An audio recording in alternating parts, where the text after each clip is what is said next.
Hello everyone, welcome back. Now we are going to see the concept of security frameworks for mobile environment. Okay, as we know, there are so many networks for a simple mobile application.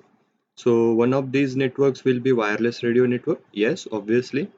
So at the boundary of any these network, there is a need for protocol convergent gateways. Okay, mobile जब आप लोगों के boundaries तक होते हैं या फिर वो ट्रांसमिट करते हैं from one boundary to another boundary, तो we need a device that is called as a gateway. Okay, these gateways are responsible for converting the one network to another network, or you can say that one type of transmission into another type of transmission which are working on different protocol. So this gateway runs either at the transport layer of the application layer, जो भी आप लोगों के OSI layers होते हैं, transport layer और application layer. Okay, and next thing is that the user, while the user is in roaming for foreign network, there will be multiple wired networks, PLMN, managed and controlled by the different operators.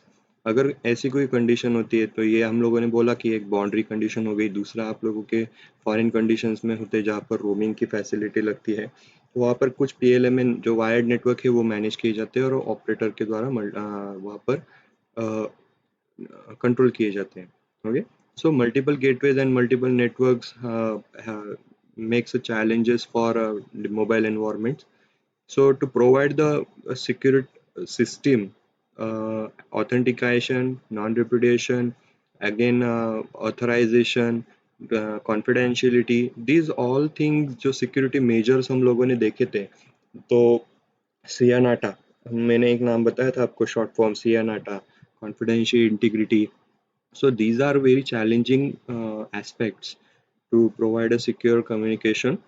For that reason, there are so many sections are developed or techniques are developed for provide security in mobile environment. Okay, तो किस तरह से काम करेंगे, तो पहला होगा उसमें 3GPP security. 3GPP security.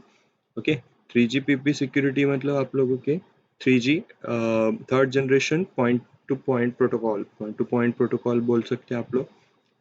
3GPP इसमें आ जाएगा.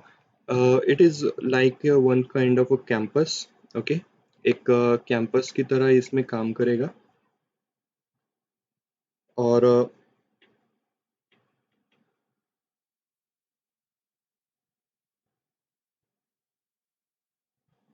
इसमें आप लोग एक एडिशनली इसमें बता सकते हैं कि it is a third generation partnership project. Partnership project भी आप लोग इसमें कंसिडर कर सकते हो. So in mobile computing environment, inside a campus, the access network is likely Wi-Fi हो सकता है. Okay, outside में आप लोगों का network will be the one of the cellular wireless wide area wireless network होते हैं, जो GPRS, CDMA और GSM हो सकते हैं. Okay, it could be WiMAX हो सकता है. Okay, तो बहुत सारे ऐसे छोटे छोटे या स्मॉलर नेटवर्क्स या लार्जर नेटवर्क्स होते हैं जो आप लोगों को ये कंप्यूटिंग एनवायरनमेंट प्रोवाइड करते हैं.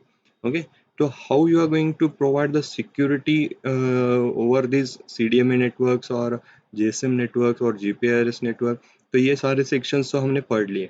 नाउ वाईफाई सिक्योरिटी जो होती है ये किस तरह से वर्क करेगी, देखो.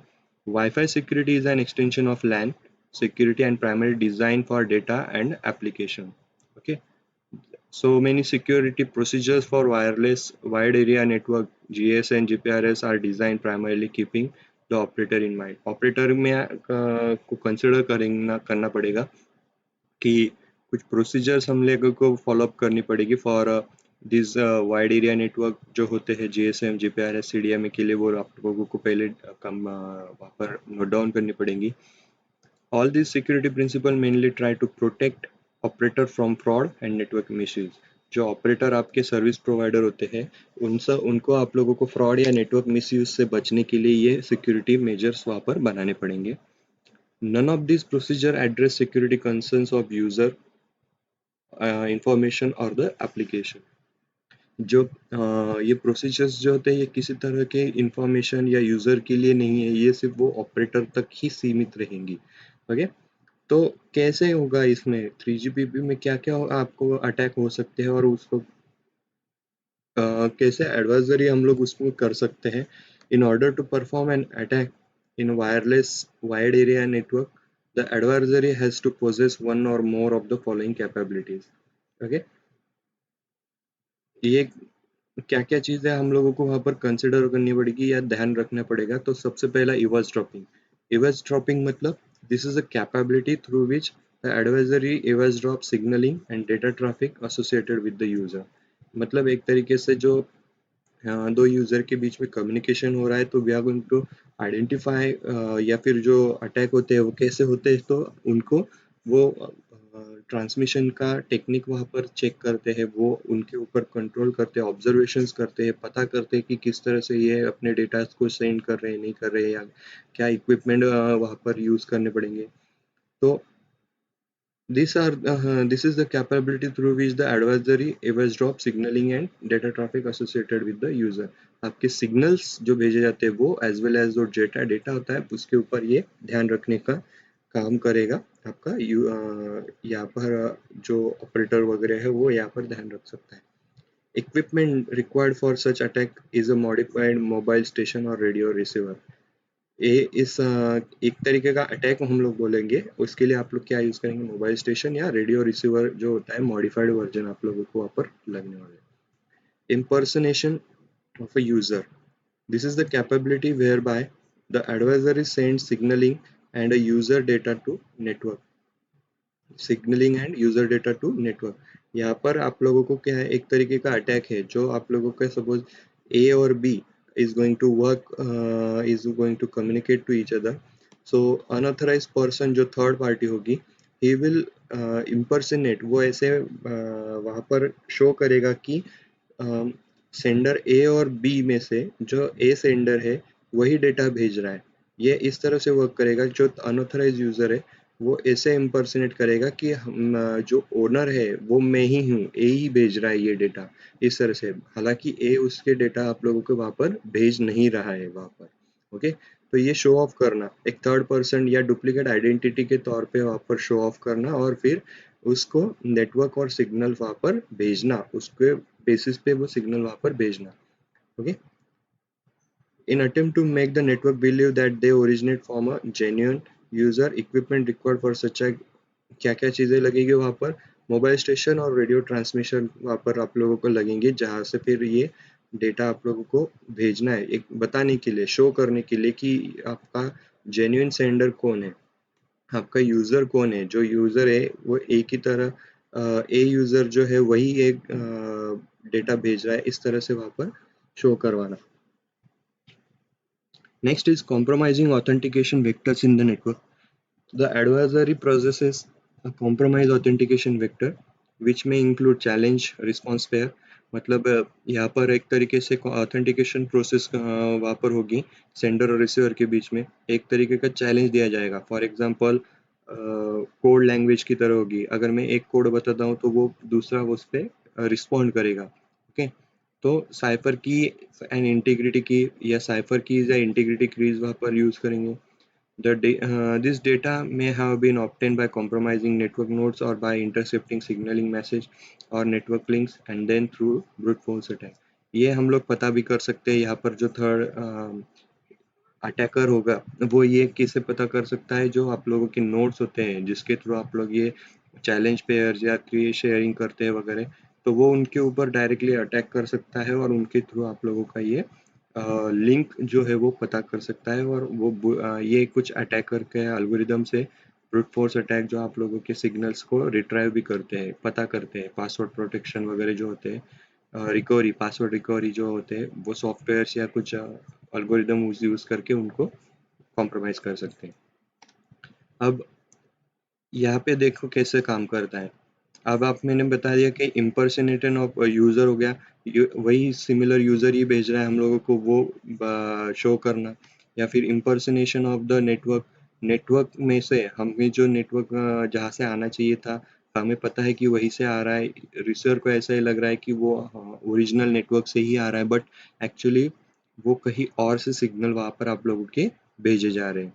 तो ये अगर शो करने तो कुछ ऐसे इक्विपमेंट लगेंगे जो आप लोगों को नेटवर्क को शो करेंगे कि yes the network is the same network which is use by the sender side. Sender ने जो नेटवर्क यूज करना है वही ये यूज कर रहा है, इस तरह से वहां पर शो करना, एक तरीके से इम्पर्सनेट करना, मतलब दिखावा करना कि ये नेटवर्क वही है जो सेंडर वहां पर यूज कर रहा है।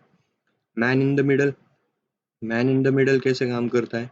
This is the capability where the adversary puts itself in between the target user and genuine network and has the ability to eavesdrop, modify, delete or reorder, repay, spoof signaling and user data message exchange between the sender and the receiver, and the require equipment for base station conjunction with the modified mobile station। मान लो कि आप लोगों का ए और B दो user है जो communicate कर रहे हैं, हम लोग एक ऑपरेटर या जो अटैकर है वो उनके बीच में वहां पर एक वर्क करेगा। तो वो क्या कर सकता है? The person having an ability to eavesdrop, वो आपके मैसेज को चेक भी कर रहा है, वो मैसेज में आप लोगों को एक एक भरोसे वाला एक भरोसा वहां पर क्रिएट हो जाता है कि yes this is a this is a person who is not attacker और सम काइंड ऑफ हैकर और एनी अदर। तो वो उनके थ्रू मैसेजेस वहां पर जा सकते हैं। तो दैट पर्सन और दैट सिस्टम इवॉज ड्रॉप करती है। इवॉज ड्रॉप मतलब ताक झाक करना, मॉडिफाई कर सकती है, डिलीट कर सकती है, रीऑर्डर कर सकते हैं, रिप्ले कर सकते हैं, बार बार वही भेजना मैसेजेस, आपके डेटा को एक्सचेंज करवाना है तो गलत मैसेज एक्सचेंज करवाना। तो ये बहुत सारे अटैक्स उसमें आप लोगों के होते हैं। तो 3GPP जो होता है, लुक इनटू दिस कंसर्न, ये सारी चीज़ें उनके कंसिडर करनी पड़ेगी और फिर कुछ वहाँ पर फॉलोइंग इंपॉर्टेंट चेंजेस वहाँ पर आप लोगों के उनके थ्रू किए जाते हैं, सिक्योरिटी मेजर्स वहाँ पर प्रोवाइड किए जाते हैं। देखो कैसे काम करेगा। See changes were made to defeat the false base station attack. अगर बेस स्टेशन आपका कोई गलत है तो वो करना है तो उसके लिए the extended security mechanism is now capable of identifying the network. तो 3GPP के थ्रू हम लोग उस नेटवर्क को आइडेंटिफाई कर सकते हैं। एक पहला की lengths are increase to allow stronger algorithm and for encryption integrity. अगर आप लोगों को कीज एक्सचेंज करनी है तो उनकी लेंथ वगैरह जो है वो बढ़ा दो। मैकेनिज्म्स आर इंक्लूडेड, इसमें इन सर्विसेज में बोल रहा हूँ, सिक्योरिटी सर्विसेज में क्या क्या चीज़ें हम लोगों के ऐड हो चुकी है। Mechanisms are included to support security within and between the network. अगर कोई डिवाइसेस वगैरह है तो हम लोग क्या करेंगे, एक तरीके से उन डिवाइसेस के ऊपर भी कुछ सिक्योरिटी मैकेनिज्म वहाँ पर अप्लाई कर देंगे। ठीक है। Security is based with in a switch rather than the base station. Switch के ऊपर देना है, अगर कोई सिस्टम या बेस स्टेशन को देने से अच्छा हम लोग वो जहाँ से नेटवर्क कनेक्ट होते हैं उन लोकेशन पे ही हम लोग कनेक्शन प्रोवाइड कर देंगे टू प्रोटेक्ट द लिंक्स। जो भी लिंक्स होती है उनको प्रोटेक्ट कर दो, मतलब बेस स्टेशन तक जाने की जरूरत नहीं। Authentication algorithms has not been defined but guidance on choice will be given। इसमें कुछ स्पेसिफिक ऑथेंटिकेशन तो नहीं है बट आप लोगों की गाइडेंस है, आप लोग का क्या यूज़ करना है, कैसे यूज़ करना है, वो गाइडेंस आप लोगों को यहाँ पर प्रोवाइड किए हुए होंगे। Integrity mechanism for internal identity, IMEI, IMEI number जो होते हैं वो इंक्लूडेड रहते हैं और उसकी इंटीग्रिटी वहाँ पर चेक की जाती है। कोई डुप्लीकेट नंबर तो वहाँ पर अलाउ नहीं है ना, इस तरह से। अब ये आप लोगों के है mobile station, base station, transceiver, authentication centre है, एप्लीकेशन लेयर है, क्लाइंट डिवाइस है, टर्मिनल यूसिम बोल सकते हैं आप लोग यहाँ पर। तो ये पहला नेटवर्क क्या है देखो, वन जहाँ जहाँ हम लोग दिए हैं तो ये नेटवर्क एक्सेस सिक्योरिटी है। देखो ये जहाँ जहाँ वन है ये क्या है, आप लोगों के नेटवर्क रिलेटेड जो सिक्योरिटी वो प्रोवाइड की है। दूसरा 2 नंबर जो है वो यहाँ पर होगा आप लोगों का होम। होम मतलब ऑथेंटिकेशन सेंटर, और जो आपके MSCs है उसके बीच की जो सिक्योरिटी या फिर डोमेन है उनको यहाँ पर कंसिडर किया जाता है। तीसरा यूजर के बेसिस पे, ये यूजर के लिए ये आप लोगों का सिम कार्ड हो गया, ये आप लोगों का टेलीफोन इलेक्ट्रॉनिक टेलीकॉम नेटवर्क जो बोल सकते हैं हम इसको कंसिडर करेंगे तो ऑपरेटर एक तरीके से। तो ये दोनों के बीच में वहाँ पर डोमेन की सिक्योरिटी होगी। और जो फोर्थ वाला है तो ये एप्लीकेशन की सिक्योरिटी। 4 तरीके की सिक्योरिटी प्रोवाइड की जाती है इसमें, इस आर्किटेक्चर में, 3GPP सिक्योरिटी आर्किटेक्चर। ओके। तो सिंपल वे में डायग्राम को ड्रॉ करो। ट्रांसपोर्ट लेयर कहाँ से कौन कौन रिस्पॉन्सिबल होता है ट्रांसपोर्ट लेयर के लिए? Mobile station, base station transceiver और बेस स्टेशन सब सिस्टम जो होती है उसकी बेस ट्रांसीवर स्टेशन बोलते हैं। नेटवर्क कहाँ कहाँ होंगे? सिम कार्ड नेटवर्क होता है, ऑथेंटिकेशन सेंटर वहाँ पर होंगे, तो ये वहाँ पर नेटवर्क के बेसिस पे काम करेगा। और एप्लीकेशन, आपके एप्लीकेशन सर्वर और क्लाइंट डिवाइस जहाँ से आप लोगों को ये एक्चुअली लेना है, जहाँ से आप लोग ट्रांसमिशन शुरू करते हैं, sender to receiver, receiver to sender जो होते हैं वो, तो ये इस तरह से 3GPP का वर्क होता है। तो हमने अभी तक क्या पढ़ा? जो 4 तरीके के अटैक है, बहुत सारे अटैक है, इम्पर्सनेशन करना, डुप्लीकेशन, इवॉस ड्रॉपिंग, मॉडिफिकेशन, तो उनको ओवरकम करने के लिए वहाँ पर सो मेनी सिक्योरिटीज प्रोवाइडेड। कैसे? तो की लेंथ बढ़ा दो यहाँ पर, या फिर जो सिक्योरिटी मैकेनिज्म है वो आइडेंटिफाई कर से नेटवर्क को आइडेंटिफिकेशन करेंगे, ऑथेंटिकेशन करेंगे। तो इस वे से आप लोगों का 3GPP पार्टनरशिप में काम करता है। बहुत सारे security mechanisms are come together to provide a specific security for your transmission. Okay, तो अब इसमें छोटे छोटे पार्ट है। अभी अभी आप लोगों को कहाँ कहाँ और सिक्योरिटी देनी है? तो mobile virtual private network, VPN जो होते हैं, it provide end to end communication. Virtual private network एक तरीके का प्राइवेट नेटवर्क होता है जो सिर्फ सेंडर और रिसीवर के बीच में कम्युनिकेशन डील करता है, जिसमें ऑथेंटिकेशन, नॉन रेपुडिएशन, जो जो आप लोगों के कंसर्न जो मॉड्यूल्स है, जो आप लोग सिक्योरिटी कंसर्न्स है, वो आप लोगों के वहाँ पर चेक किए जाते हैं at layer between the transport layer and the application layer. Okay, ये आप लोगों का हो चुका है, कहाँ कहाँ काम करते हैं। तो VPN और वाईफाई, तो VPN एक प्राइवेट नेटवर्क होता है ओवर पब्लिक नेटवर्क। पूरा इंटरनेट के अंदर एक छोटा सा नेटवर्क होगा जो सिर्फ end to end communication provide करता है। अब instead of using dedicated physical line such as lease line, it uses virtual connection। ये virtual connection है, कोई actual connection इसमें नहीं होता। VPN implement this through an encrypted private connection between nodes। जो नोड्स होते हैं, जो सेंडर और रिसीवर के नोड्स होंगे, they are connected to each other having a private encryption. उनका प्राइवेट इंक्रिप्शन होगा। IPsec और अदर PKI फ्रेमवर्क जो होते हैं, जो कॉन्फिडेंशियल प्रोवाइड करते हैं VPN, इंटीग्रिटी चेक करना, नॉन रेपुटेशन करना, वो वहाँ पर प्लेस होते हैं। ओके, ये प्लेस किया। IP सिक्योरिटी मतलब instead of giving security to whole network, जो पैकेट्स रहते हैं आपके IP पैकेट्स, उनको सिक्योरिटी प्रोवाइड करना, ताकि वो एंड टू एंड चैनल के थ्रू जब जाएंगे तो वहाँ से आप लोगों का ये IP सिक्योरिटी एक बेटर कंसेप्ट है फॉर सिक्योरिटी प्रोवाइड करने के लिए। तो बहुत सारे डिवाइसेस के ऊपर ये PDS, स्मार्टफोन और हैंडल डिवाइसेस के ऊपर ये आप लोग फिर कम्युनिकेशन कर सकते हैं। मल्टी फैक्टर सिक्योरिटीज पिछले कंसेप्ट में हो चुका है। वहाँ पर हम लोगों ने पढ़ा था कि व्हाट यू हैव, आपके पास क्या है, आप क्या जानते हो, और आपको क्या आप कौन हो, आपको आइडेंटिफाई करना है ऑल दिस थिंग्स। और वो सिक्योरिटी उसमें फिर आप लोग डिफाइन कर सकते हैं for by giving the specific question answers to this specific questions. Okay, और बहुत सारे हैं आप लोगों के सिक्योरिटी। स्मार्ट कार्ड, आप लोगों के सिम कार्ड वगैरह होते हैं, तो सिम कार्ड कुछ सिक्योर्ड फॉर्म में रहते हैं। जो इलेक्ट्रॉनिक टेलीकम्युनिकेशन स्टैंडर्ड जो होते हैं, वो आप लोगों के वहाँ पर कुछ प्रोसीजर्स लिखे गए हैं for SIM card security reason. तो SIM card use in mobile phone are processor cards, processors होते हैं छोटे छोटे, इनबिल्ट मेमोरी उसमें रहती है। तो this processor protect the content of SIM and makes it tamper resistant. तो ये प्रोसेसर जो होते हैं वो सिम कार्ड को आप लोगों के वहाँ पर सिक्योर्ड करते हैं। 3.48 standard specify the interoperability standard for cryptographic function. अब ये जो स्टैंडर्ड नोट डाउन किया गया है, ये आपकी जो बॉडी है, इसकी इलेक्ट्रॉनिक टेलीकम्युनिकेशन स्टैंडर्ड इंटरफेसिंग, आप लोगों की जो स्टैंडर्ड बॉडीज़ है जो सिक्योरिटी मैकेनिज्म प्रोवाइड करते हैं, तो ये वहाँ पर एप्लीकेबल है। जिसमें सिम कार्ड के अंदर आप लोग RSA, DES, AES algorithm implement किए गए होते हैं। डिपेंड आप लोगों के ऑपरेटर्स कौन से हैं, क्या है, उनको सिक्योरिटी किस बेसिस पे चाहिए वो।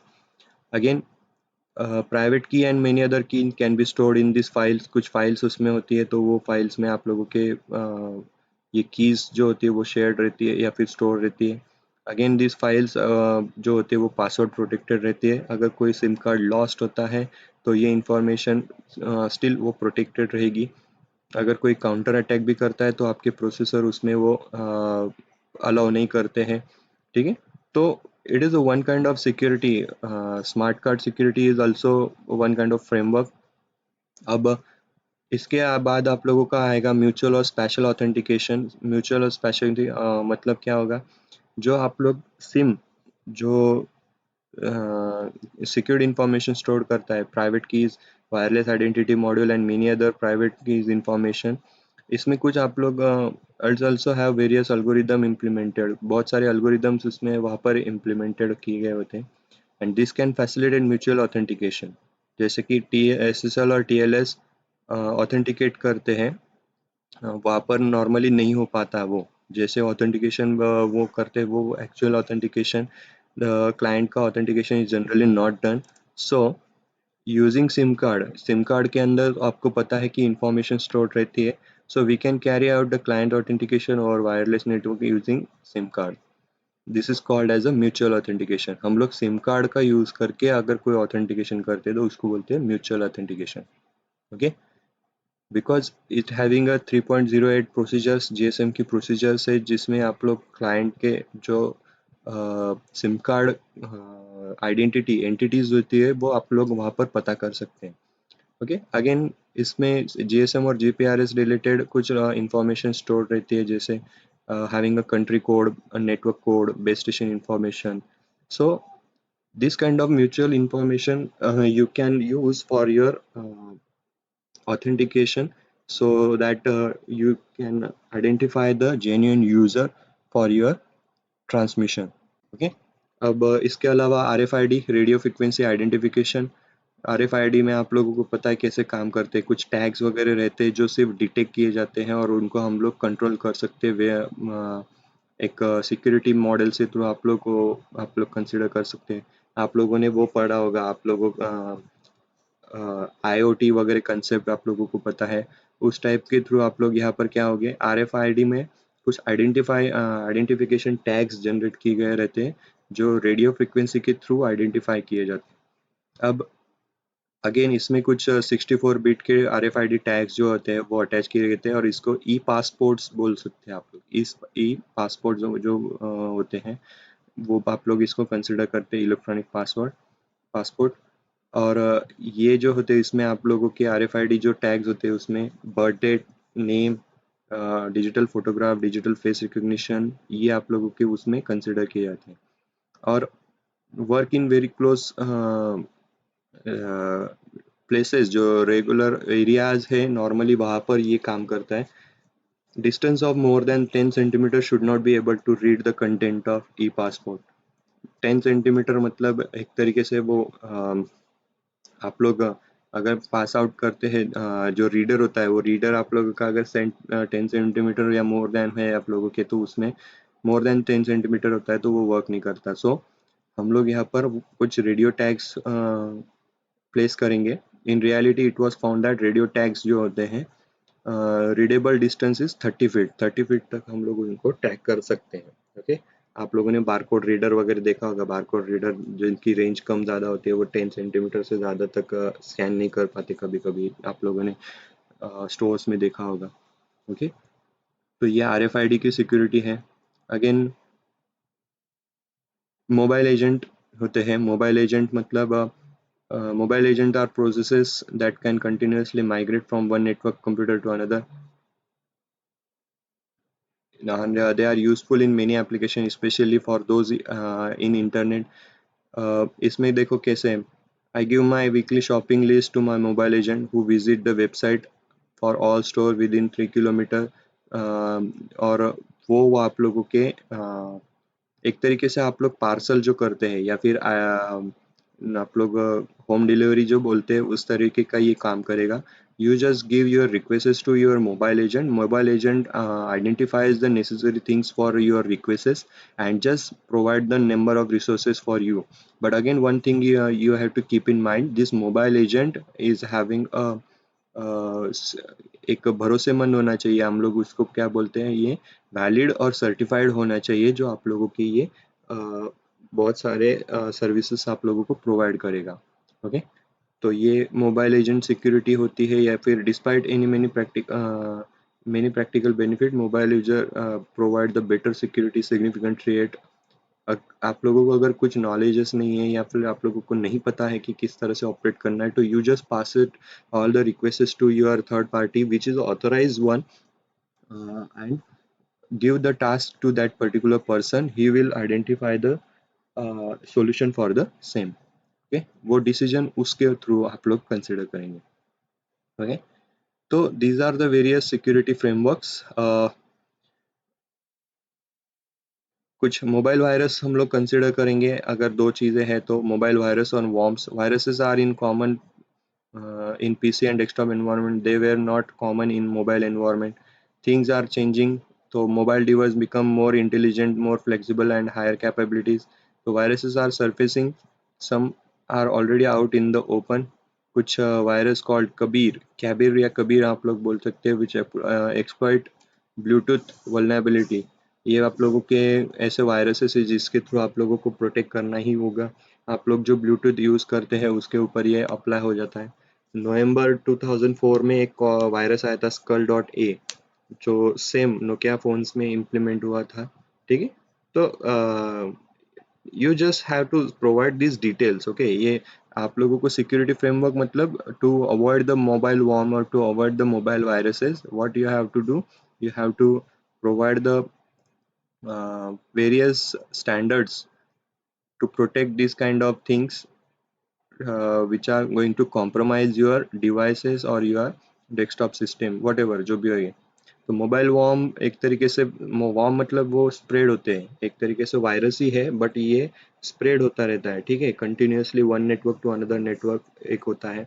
तो बहुत सारे वहाँ पर इक्विपमेंट है, या फिर हम लोग सिक्योर प्रोग्राम्स या ऑपरेटिंग सिस्टम ऐसे बनाई गई है, यहाँ पर हम लोग उनको कंसिडर करेंगे, जैसे J2ME हो गया। तो ये बहुत सारे वेरियस एग्जीक्यूशन इन्वायरमेंट जो है वहाँ पर हम लोग कंसिडर करेंगे, वैप, WML, PAM-OS, Linux, Windows System, Symbian। Okay, so to reproduce and propagate, the worm needs to execute a piece of code on the target system। ये बहुत सारी लोकेशन पे वो टारगेट हम लोग वहाँ पर हो सकते हैं, इन्वायरमेंट हो सकते हैं, तो you have to provide the necessary standard for the same. Okay, तो this is how your framework works. आप लोगों को ये शॉर्ट में और सिंपल वे में लिखना है कि आपको किस तरह से ये सिक्योरिटी फ्रेमवर्क आपके एस्टेब्लिश की जाते हैं और कहाँ एस्टेब्लिश करने हैं, एक्चुअली कहाँ किसके प्रोटेक्ट करना है। ठीक है, so that's all for today.